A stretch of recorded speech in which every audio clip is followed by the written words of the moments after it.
So one of the things with all of our identities is we try to memorize them or have them mostly memorized, because what you're going to need to do is you're going to need to recognize when you either have a right-hand side of an identity or the left-hand side of an identity. So in this part A, we have sine 8x cos 3x minus cos 8x sine 3x. So we have to say to ourselves, hey, that matches this identity right here.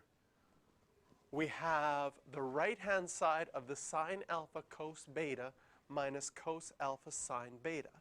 And so this becomes our alpha, this is our beta, this is our alpha, this is our beta. And that's equal to, and now we can write it as the left-hand side, sine alpha minus beta, which you can now simplify, and it just becomes sine 5x. Now, in addition to the sine and cos formulas, there are also two formulas for tan. They're on your formula sheet as well. And so for those ones too, you have to be able to recognize that if you have a tan alpha plus tan beta over a 1 minus tan alpha tan beta, this is your alpha, this is your beta, this is your alpha, this is your beta, that's going to equal tan alpha plus beta.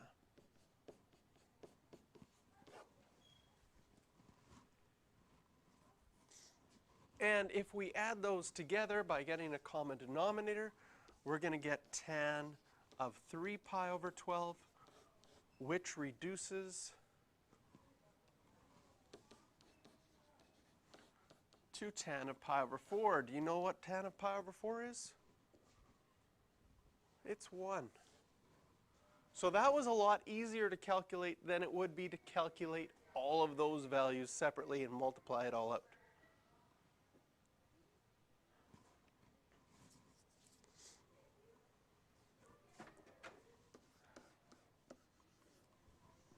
Questions 4 and 5 for practice.